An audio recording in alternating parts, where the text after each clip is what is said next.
Everybody, welcome. I am Professor Flugie, for those of you who do not know me. Um, you will also sometimes see my name as Professor Goyer or Professor Flugie Goyer. Um, those are all me. Goyer is my married name. Flugie is my maiden name. My entire career as a lawyer, I always used my maiden name Flugie, so I mostly refer to myself still as Professor Flugie. But if you call me Professor Goyer or Professor Flugie Goyer, that's fine too. They're all me, and I'm fine with anything you want to call me. So if you were watching this video, it means that our work strike has gone forward, and many classes are being canceled on campus during the week of January 22nd, including mine. So what I wanted to do is tell you a little bit about how this course is going to be run, because this is a zero cost materials course. So everything you need for the course is completely free, and you will find everything that you need in Canvas. And so I wanted to take you through our Canvas site just a little bit so you can get used to how you will navigate the course throughout the semester. So I'm sharing my screen here, and I've gone to the home page of our Canvas site. And the only thing that you really need to know for the home page, in addition to the to-do list that you'll have to keep track of your assignments that are coming due, is that you will find on the home page a copy of the syllabus. It's right here. If you can see where the hand is pointing, there's a hyperlink that says syllabus. If you click on that, up will come our syllabus. So you can read it in your own time, but I wanted to point out some of the things that I think will be most important to you. So on the first page on the right-hand side, you'll find my contact information, my office number, my telephone number, my email. Usually the best way to get a hold of me is through my email. I am very good at responding to student emails as soon as I possibly can. I make it one of my very top priorities. So if I am near a computer and a student email comes in, I generally will drop everything I'm doing and respond to that email, because I know your time is precious. I know that in half an hour you might be leaving for work and might not be available for another 8 hours. So I do understand the importance of getting back to students quickly, and I do try my very best to do that. That being said, I have a kind of weird schedule. Unlike most students that stay up very late at night, I get up very early in the morning. I'm usually up and working by 4 a.m. So as a result of that, I tend to go to bed really early. So if you email me like at 10 o'clock at night, chances are you're not going to hear back from me until the morning. But again, I'll get back to you as soon as I possibly can in the morning. Next, on this column on the right-hand side, my student office hours. I'm only teaching this class this semester. I'm involved in some other administrative things that have taken me away from teaching more than one class. So since I only have one class, I only have one office hour listed. However, you can meet with me at any time, 7 days a week, whenever you want. If I'm on campus, I'm happy to meet with you face to face. If I'm not on campus, I'm happy to meet with you over Zoom if you can't make my office hours. So don't let that stop you that there's only 1 hour listed there. I think for the first page, that's probably the most important things that you'll need to know from that. Let's go to the second page, and we start talking about what the class assignments are going to be. The class assignments will generally consist of reading, and all the material that you have to read will be found in Canvas. You don't have to have any external sources whatsoever. Either I'll have text input for the assignment, or I'll provide links to articles that I want you to read, but that will all be located in Canvas modules. So you'll have some reading. Every week you'll be assigned 1 or 2 cases to prepare a case brief for, and I'll talk about that in just a little bit. And you also might have a problem or two, which is more of just a question to analyze and provide an answer to.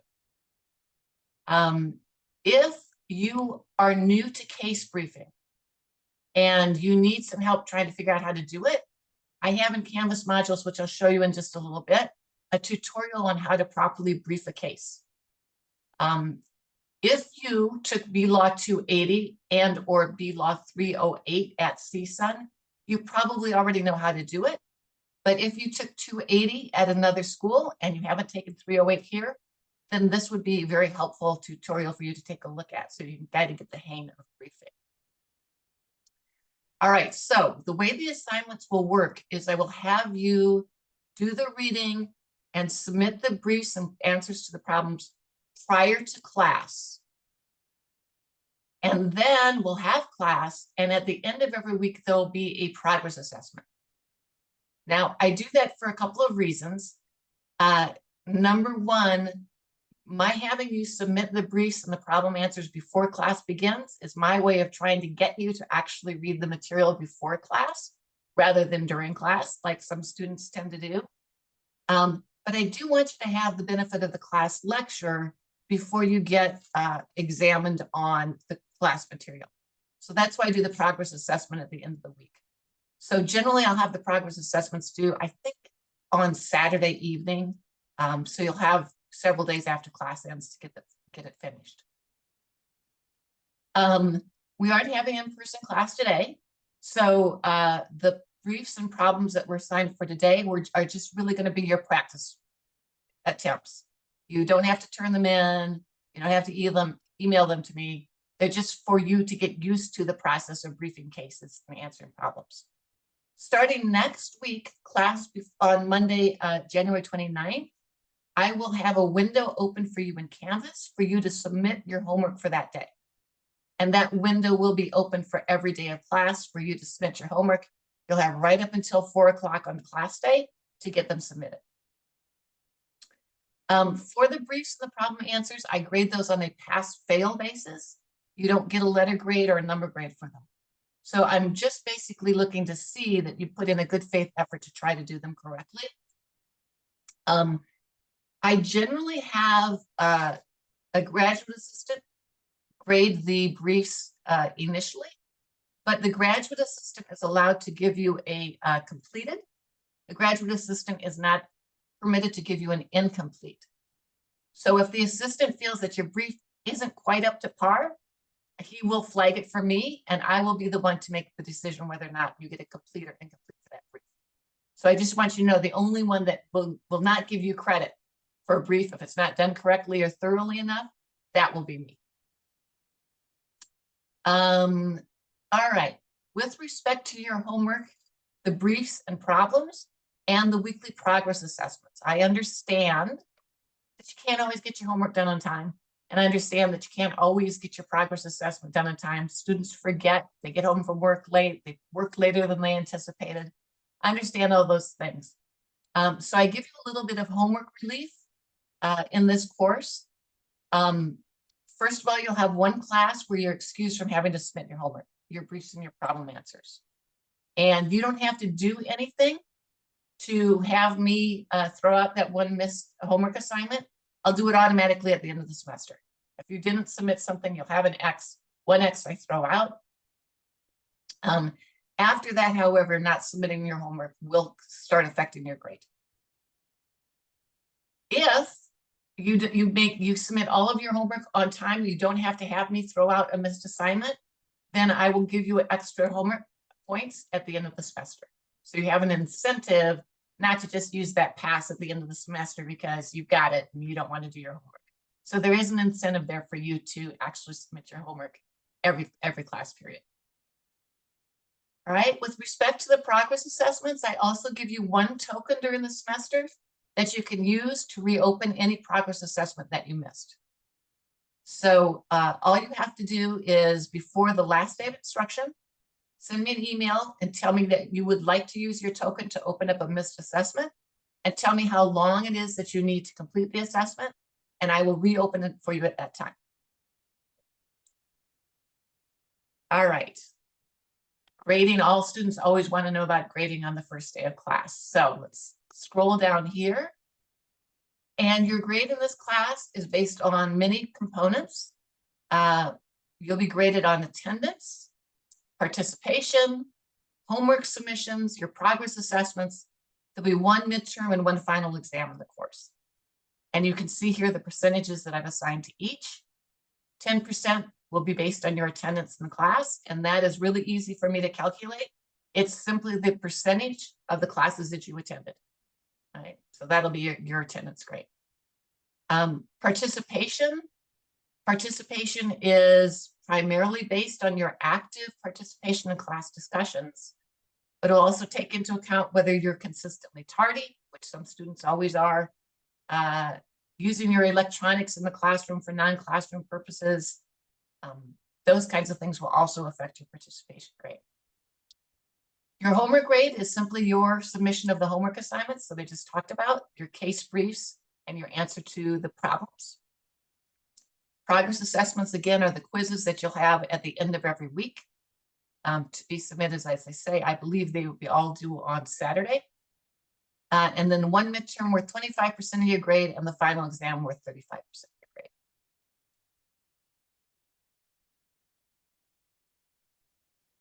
Okay. Now we get to a section of the syllabus that is about briefing cases. I really recommend that rather than going off this written description of how you brief a case, you do see the video tutorial that is in Canvas Module 0.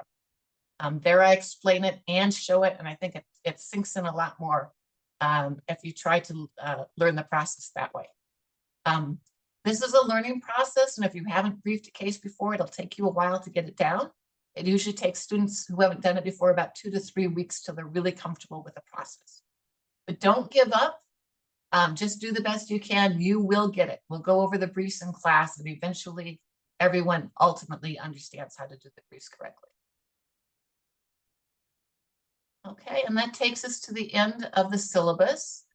And you'll see at the very end of the syllabus, I have your assignments listed by class, but basically you have to tie them in with the Canvas module, right? So I'll have the class date, the general subject that we're going to be talking about in class, but you'll find the meat of the course in Canvas modules. So let us go to Canvas modules.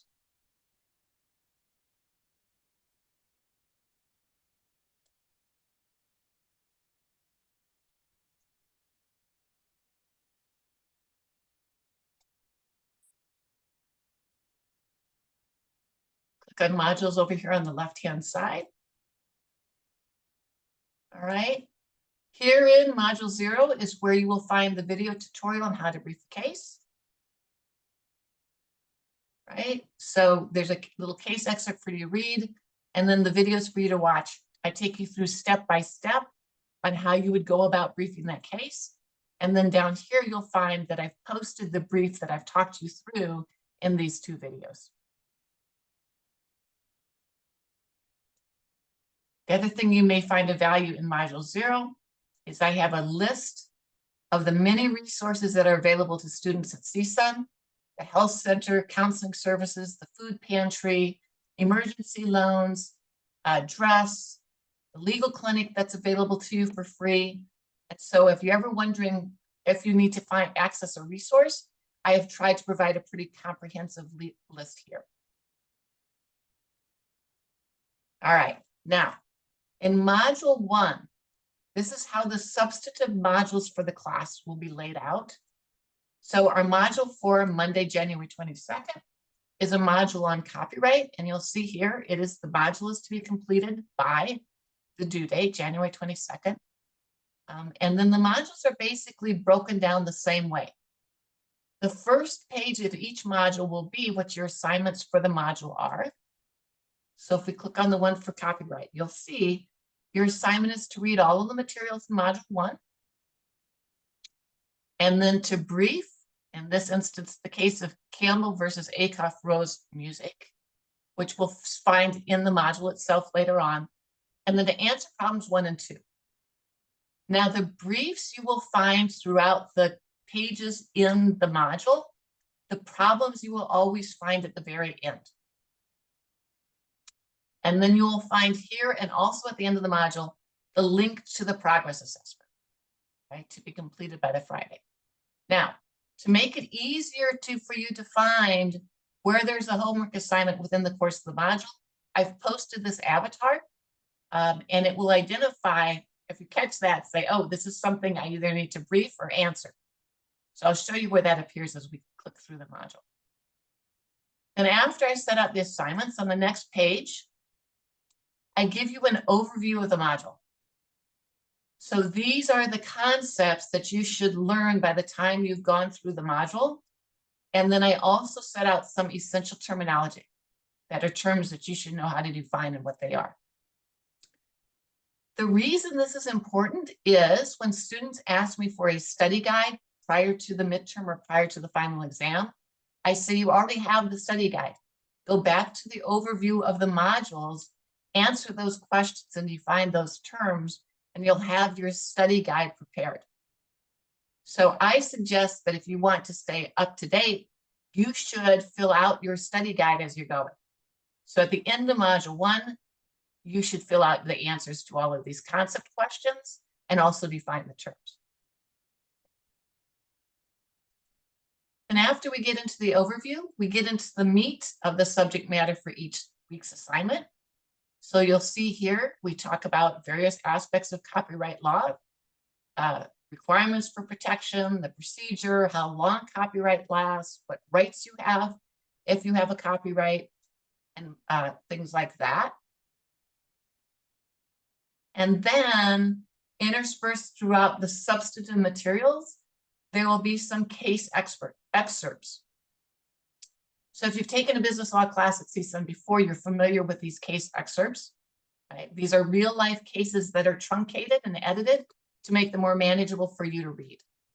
Right? And all of the cases are intended to illustrate the concepts that you've just read about. So this case of Kim Seng Company versus J&A Importers is a case that talks about requirements for copyright, how it's created, the rights that it gives you.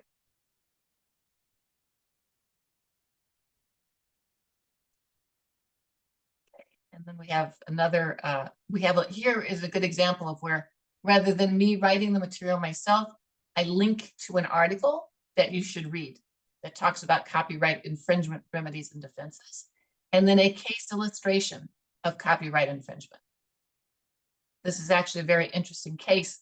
I don't know if any of you remember seeing the famous Michael Jordan slam dunk photographs, but this case involved 2 competing photographs and whether or not the second one committed copyright infringement of the first one. Okay, and then it's going to go on like that until I'm going to take you to the end. Oh, let me stop you here. See right here where my avatar is? This is because this is one of the cases you've been assigned to brief in this module. Right? The early 2 cases that were there, you're supposed to read, but you don't have to brief them. This case with the avatar is one that you need to prepare a case brief for.